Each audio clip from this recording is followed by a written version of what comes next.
Silakan Pak Kris. Ya, selamat malam teman-teman dan Pak Ihan. Eh, Pada kesempatan kali ini saya akan menjelaskan mengenai Runggakota Method. Eh, jadi Runggakota Method itu adalah salah satu metode untuk menyelesaikan persamaan diferensial. Dengan caranya itu kita mengetahui fungsi awal dari misalkan data kita gitu. Lalu kita kalkulasi fungsi tersebut sesuai dengan kenaikan nilai waktu selanjutnya. Jadi misalkan kita punya fungsi di sini akan kita kalkulasi menuju sumbu T. Jadi T plus berapa, misal T plus setengah atau T plus satu gitu. Nah, fungsi sebelumnya yang biasa disimbolkan dengan huruf K itu akan dipakai untuk perhitungan fungsi selanjutnya. Jadi K1 akan dipakai untuk menghitung K2, lalu K2 akan dipakai untuk menghitung K3 dan seterusnya. Nah, jadi ada beberapa jenis rungu kota method. Ya, saya akan bahas dua, yaitu yang second order dan fourth order. Nah, yang second order ini, jadi rungu kotanya itu kita pakai dari metode Euler yang didapatkan dari Taylor series. Jadi ini adalah rumusnya. Nah, untuk meningkatkan akurasi tersebut, kita bisa memperbanyak Taylor series kita. Jadi, misalkan seperti ini. Nah, dari sini kita bisa lihat bahwa ada Y aksen, Y double aksen, dan Y aksen N gitu. Nah, ini dapat kita ubah menjadi salah menjadi variabel lain sehingga kita dapat persamaan untuk kurung kuta order 2 itu adalah seperti berikut. Nah, setelah itu kita akan substitusi nilai C0, C1, P, dan Q ini menggunakan metode modified Euler's method. Jadi ada banyak metode, tapi yang kita lakukan untuk kali ini adalah Euler's method ini yang ada di Q-salas juga. Nah, setelah dimasukkan substitusinya, kita dapatkan persamaan seperti berikut. Lalu bisa disederhanakan menjadi urutan untuk K pertamanya adalah seperti ini, K keduanya adalah seperti ini. Nah, bisa kita lihat bahwa keduanya, K pertama ini K0 dipakai dalam persamaan untuk menghitung K2-nya di sini. Lalu kita dapatkan persamaan akhirnya seperti ini, yang paling bawah. Nah, jadi di sini juga bisa kita lihat bahwa setelah kita dapat K1, K1 ini akan dipakai untuk mencari K2. Sehingga kita mendapatkan suatu titik itu yang akan memprediksi nilai dari fungsi kita. Nah, karena second order doang, maka titik yang kita dapatkan itu sedikit. Jadi bisa kita bilang kurang eh, efektif atau kurang akurat lah. Maka dari itu ada rungga kota yang fourth order atau yang order keempat. Nah, ini caranya juga sama. Jadi dilakukan penurunan terus-menerus dari fungsi ini. Nah, fungsi yang ini, Taylor series ini, kita turunkan terus-menerus sampai kita dapatkan order keempatnya. Nah, setelah itu kita urutkan kembali sehingga kita dapatkan 4 persamaan K ini. Yang nantinya seperti kita lihat K0 akan dipakai untuk menghitung K1 di sini, lalu K1 akan dihitung untuk menghitung K2 di sini, dan seterusnya. Setelah itu kita dapatkan persamaan akhirnya seperti ini.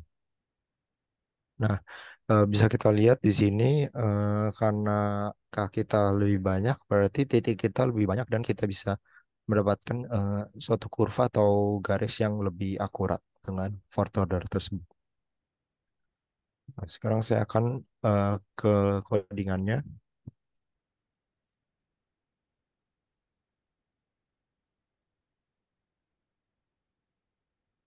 Oke, ini adalah codingannya. Jadi, misalkan kita punya persamaan sin kuadrat T dikalikan dengan Y, di mana Y pada saat T0 adalah satu.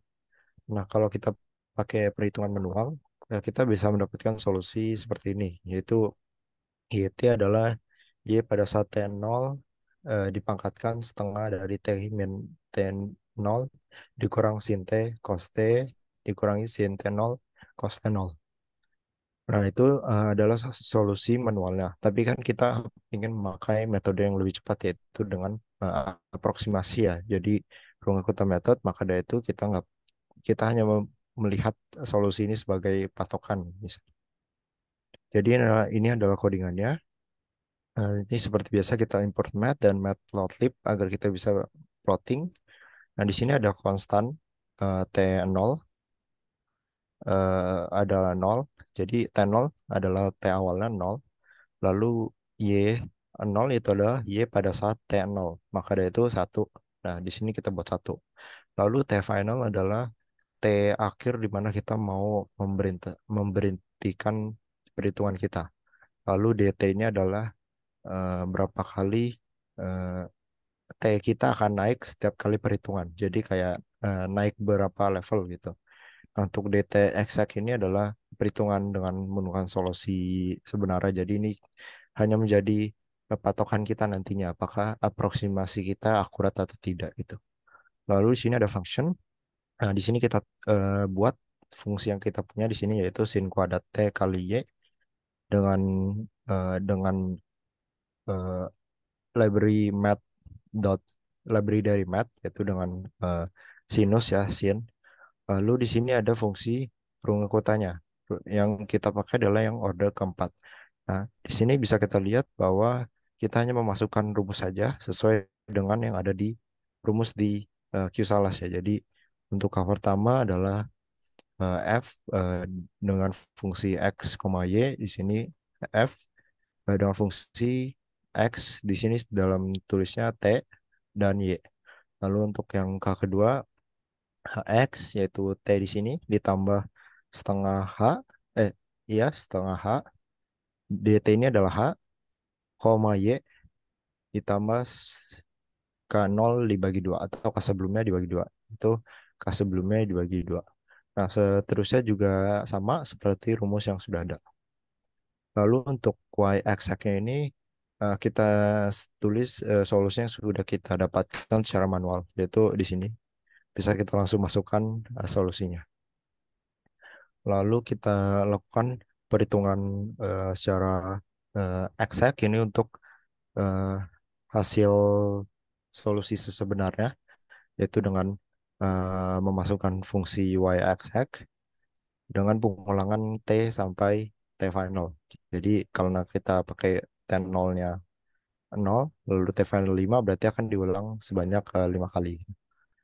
Lalu ini untuk yang approximate result. Jadi kita pakai untuk menghitung dengan menggunakan metode Runge-Kutta.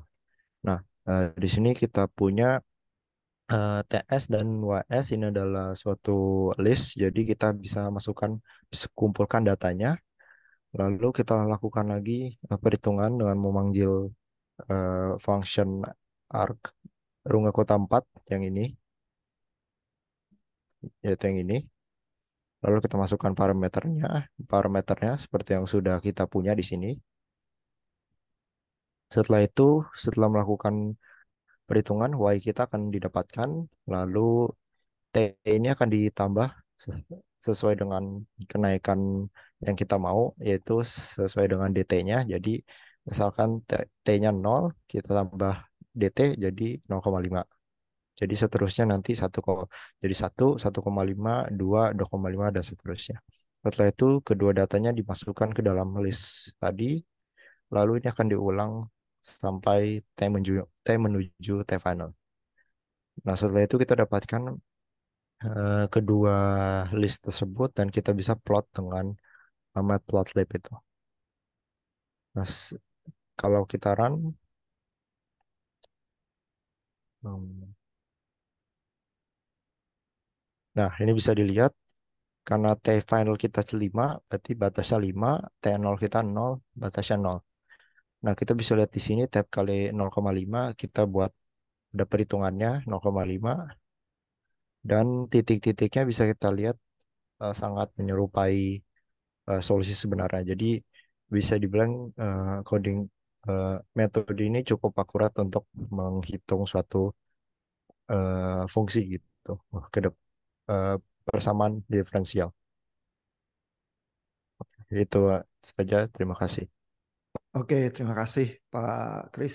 Waktunya ini cukup baik ya. Ini 9 menit lewat, jadi dari segi kontrol waktunya sih oke ya. Dari Bapak Ibu yang hadir ada pertanyaan?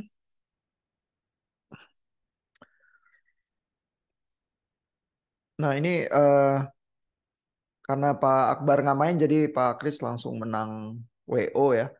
Namun ada beberapa hal nih yang penting nih untuk dicermati ya. Yaitu yang pertama ya, saya rasa ada sedikit eh,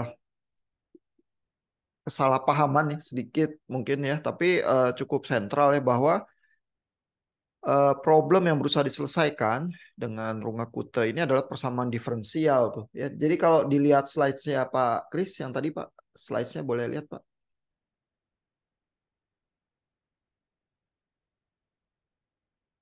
Nah, Dan ini ini Pak. ya, ini gambar-gambar ilustrasi kan ya, Runge-Kutta Orde 4 ya. Nah, kalau di notasinya Q Salas ya yang kalau kita lihat ya. Jadi eh, di sumbu X-nya biasanya tuh X ya, bukan T supaya nggak mengaburkan terhadap apa T itu biasanya waktu ya langsung ya. Tapi di Q Salas ditulisnya X ya, jadi Y-nya fungsi X sebenarnya ya, supaya ada dua variabel X, Y yang apa bebas gitu ya, bukan berkonotasi sesuatu yang pasti ya, waktu gitu misalnya kalau T. Nah, lalu yang penting ya untuk dicermati kalau Bapak Ibu lihat di buku Q Salas ya, sumbu Y-nya ini adalah Y aksen fungsi fungsi X ya. Jadi sebenarnya persamaan diferensial gitu ya. Jadi ini tuh Runge-Kutta bukan metode untuk menyelesaikan apa mendekati fungsi biasa begitu aja, melainkan fungsinya tuh fungsi persamaan diferensial ya. Jadi selalu ada turunannya ya, ada y aksennya itu ya, yang didekati sedemikian rupa secara numerik tanpa harus menghitung diferensiasinya gitu ya. Jadi diferensiasi itu di bypass, nggak mau menghitung diferensialnya. Eh, tapi caranya bagaimana? Caranya memainkan varian-varian dari Taylor series ya, karena Taylor series itu bilang semua fungsi kita ya, fungsi apapun bisa didekati dengan persamaan fungsi itu yang eh, melibatkan penjumlahan turunan-turunannya ya, turunan pertama, turunan kedua, dan turunan ketiga dan seterusnya. Yang kalau kita hitung sampai batas turunan tertentu ke belakangnya kita abaikan. Harusnya sampai tak terhingga Taylor series itu ya, tapi kalau kita potong, kita truncate gitu ya, kita bisa eh, beroperasi dengan orde tertentu dari persamaan diferensial kita itu gitu. Sehingga kalau disusun ulang Taylor seriesnya kita bisa punya persamaan y aksen sama dengan yx dioperasikan dengan yx plus h tertentu ya. H-nya itu pergeseran kecil ya dari fungsi kita gitu.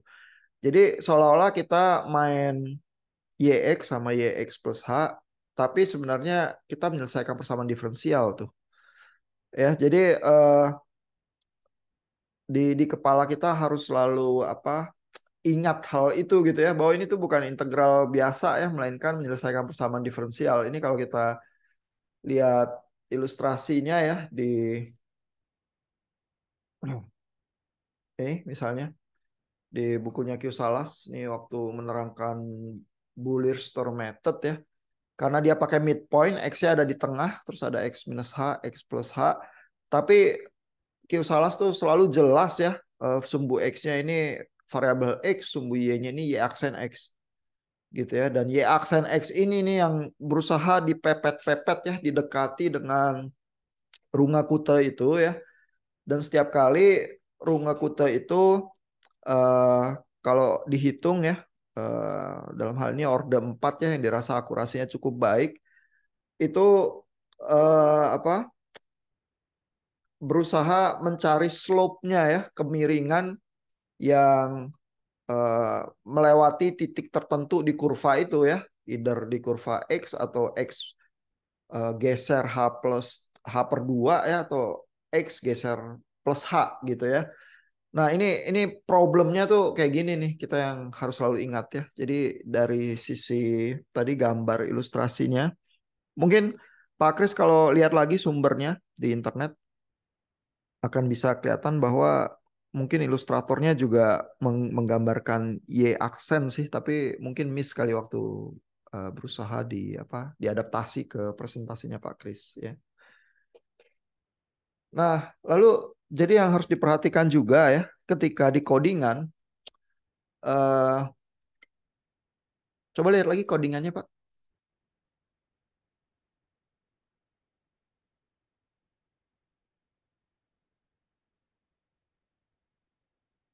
Nah, ini kan ada fungsinya ya Pak ya, fungsi yang dipakai di codingan itu ya.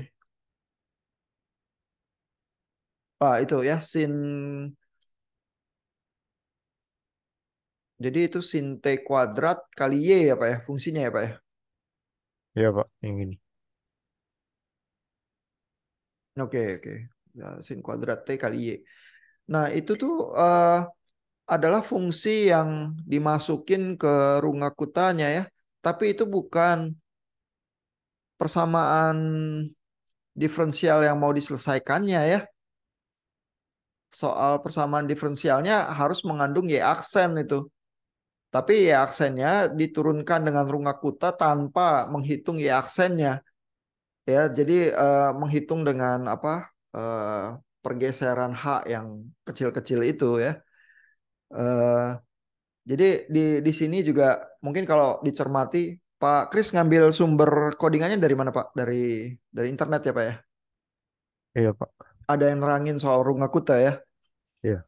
Iya iya. Nanti coba dilihat lagi Pak. Jadi sebenarnya soal yang berusaha dipecahkannya, persamaan diferensialnya seperti apa sehingga persamaan yang masuk ke Rungakutanya seperti ini gitu.